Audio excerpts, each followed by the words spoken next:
All right, day number 2, which should be day number 3 of the Knoxville Nationals here in southern Iowa. We're still in Oskaloosa, getting ready to leave the hotel. It's about 3:20 your time, so 2:20 here. And we're having a good time, Steve. What do you think so far? We're having fun? Oh, it's been a fantastic time, and you know, for the first time since I landed, I got to see the Iowa sun. So I am very happy about that. I think we saw it for 5 minutes because it doesn't look sunny now. Yeah, but it is clouding up, so I'm getting a little concerned about that again. But we did see the sun for a little while today. Can't be screwed. Sasquatch, what do you think? I don't think much. I get in trouble when I do. And you hurt yourself. So. Right, it hurts. So we're going to try the Cattlemen's Club today that Steve Post recommended in yesterday's blog. We're going to go there. We've never eaten there. Then I think some souvenir shopping is in order again. No more diecast, though.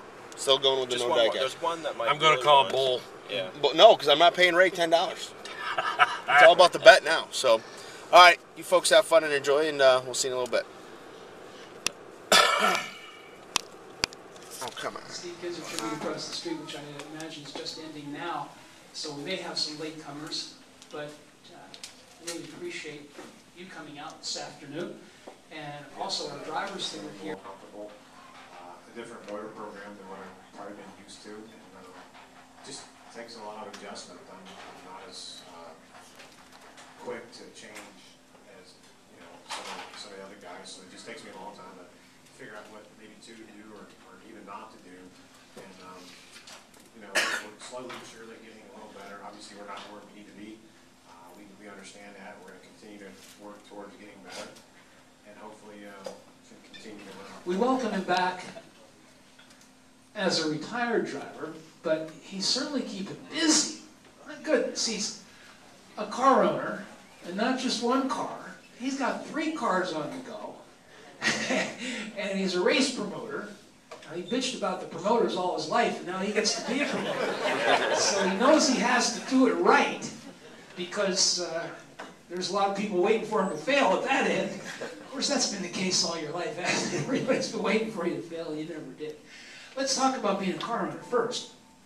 You got a couple of kids that you got in 410s this year, so that ought to be enough of a chore, but then you're running a top-flight race car with a top-flight race car driver in it. 3 cars, Fred. How are you doing it? Well, I have a lot of help. Obviously, Dave Pritchard, who's here, he helps us out from Aaron Strayed. But a lot of people doing it, and we surely couldn't do it ourselves, I'll tell you. But my boys work hard on it, and everybody enjoys being with Stevie, and he's good to have around my sons. He teaches them a lot, and it's just been all positive, really. It is a lot, but we let Stevie down last night. We didn't have the car very good for him, and we were talking about it today. What sort of hurt us is in warm-ups we were amongst the fastest cars the whole time and afraid to change anything. And I think if we'd have changed, we'd have been a lot better. But we're afraid to make a mistake, and we sort of paid the price for it. Brett couldn't win a race, and he won at Selinsgrove, the Speed Week finale, and it was like the light went on. What happened since then? Really, it was the whole Speed Week. We just started off the year really bad. We had a great year last year, and just wasn't able to carry that over to start this year out. And we've just been working really hard, doing the different traveling things that we've been doing this year, and I've been able to learn a lot of different things about my car and a lot of different things about myself that that I was able to bring back home here. And getting in the Speed Week there and getting racing night after night, getting back in a rhythm.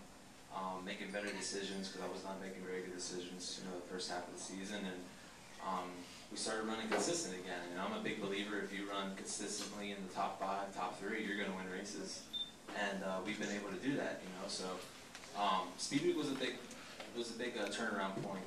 We got our consistency back up, able to get a win there at the end of it, and the past 3 races has just kind of been a shock to me. It's just we've been really good, and that's great, but it's something I might never do again in my life. That was great.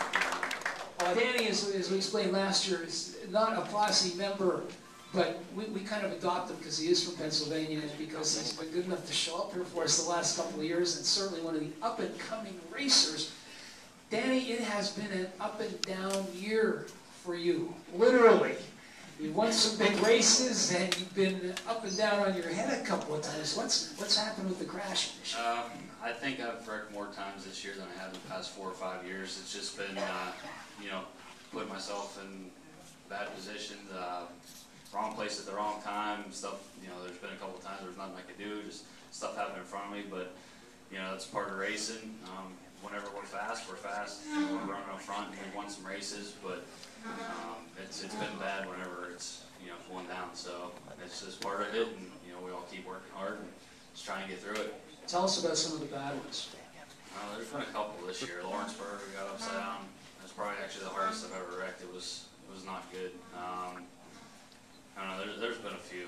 Just I don't know. It's been rough. No injuries? No injuries. That's a good thing. Maybe not injured, but hurt, I imagine. Those crashes have to hurt. Oh yeah, they definitely hurt. You know, we wrecked at Lawrenceburg and destroyed the car, and I was trying not to throw up the next day, building a new car and getting ready for next week. You know, I probably had a concussion, wasn't feeling too good for a few days, but you know, just kept working away, got ready to go. You said you as did Fred once he got to take over the reins of the racetrack. But first of all, as a car owner, you know, it used to be in Pennsylvania. Mike was he was just starting out. He's not here. How many years you doing this? About 6 years. 6 years. 6 years. 6 full years. And he's gone from a rookie 6 years ago to, I don't think there's any question about it, like the top car owner in Pennsylvania right now.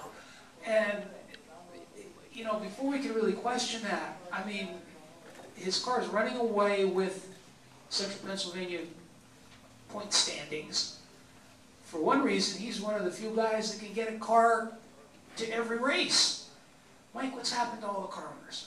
What's driven them out? It's, first of all, when you say promoter, I use that term very loosely because I really don't consider myself a promoter. He's thinking about it a little bit further on. Yeah.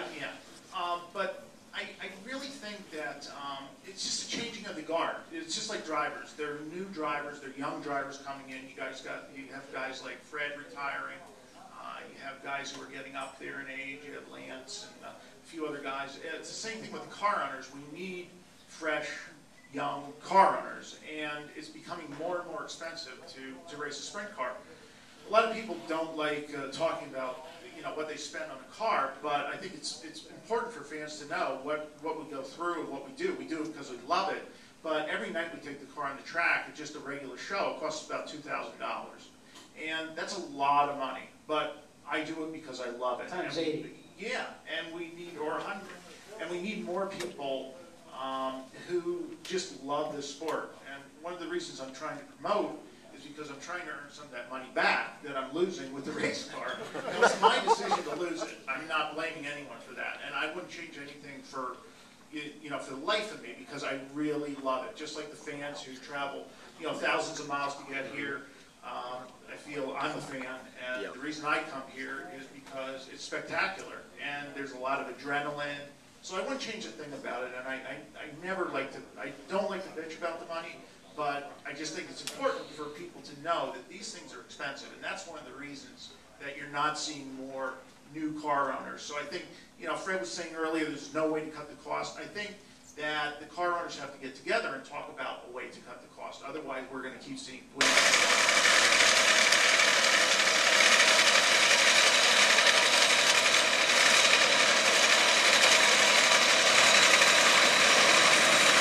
So, we're here at Mr. C's. We just did the cattlemen's for the corn, and I thought the corn was spectacular. Yep, it was great. We went for dessert today at Mr. C's. First time we've done that. What do you think? Apple pie a la mode, the only way to go. That's the way to go. Mine's just about done. Steve, Pretty much, as you can see. You got it done. You got it done. I better quit now after dessert. Yeah, that makes sense. That makes sense. So I'm going to finish up our ice cream here. Just got done reading the Flat Out magazine, if you can believe that. Greg Hodnett on the cover. That was nice. I liked it. Good article. And if you look, it is just about 5:30. So we got a couple hours to buy a couple more. Buy a couple more t-shirts. No more die-cast. I got a bet that I can't lose. So it's only $10, but I got a good bet going. So yeah, but he gave me a heck of a deal on the card. Yeah, he would have given me a heck of a deal on the card, but we'll see how it goes. All right. So until later. Well, Sasquatch, here we are. Yep. Aiming time on Friday night. What are we doing? Tradition. Intermission cigar. Steve, are you struggling over there? You can get that thing lit, man. Come on. I almost had it going. You got to suck on it. Suck on that thing. You got a good crowd again tonight. You can see it over there. Over there. Who's your pick? Well, I hate to say this, but it's going to be another Donnie Shots benefit show. Okay. Who's your pick? Darren Pittman, because I want Darren Pittman to win. All right. And I'll take Tim Schaefer. He's starting up near the front, starting third, I think, or fifth. Third or fifth. And I just started 11th, so I'm still pulling for him. But I asked him how it was going. He goes, and I can't repeat the language he used on the block. So. This one will start 22nd. He goes, he was not impressed with his car so far tonight. So, yeah, I said hi. Greg. He's having a hard time finding speed. Yep, that seems to be the issue. Dietrich looks good though. He didn't look bad. Didn't look bad. So, where's he starting? 14th, somewhere around there. Not positive, 13th, something like that. So. How do I look when I got my cigar back? You don't even have it really lit. It's only like a little bit in the middle. Oh, there you go. Now you almost look cool. You're not sucking on it hard enough. Yeah. So. All right. Not as good as sucking a dinkers. as the Sasquatch. PG. All right. Here we go. Amen. Coming up. What do you got? I don't know. Think about this. I took Schaefer. I got Schaefer. You gonna take Donbar? Justin Doc, who you got? Anderson. Who? Anderson. Justin Henderson? All right, I'll give it to you. Another celebrity on the blog. That's right. Another celebrity. Doing well. See you, Pratt? Pratt, who you got? Who you taking? Anybody but Sean. Good answer. Here we go. Oh, wait, staying yellow. Never mind. Got excited. You asked.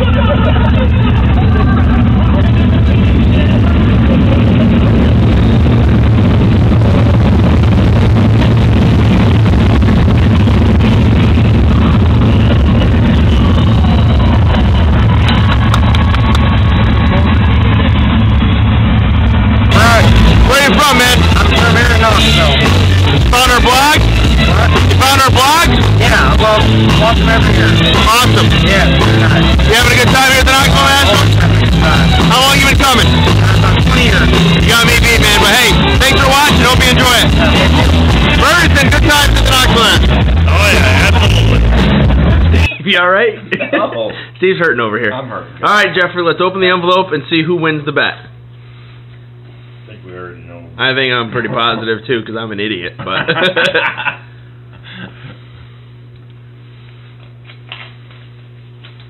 let's see the number.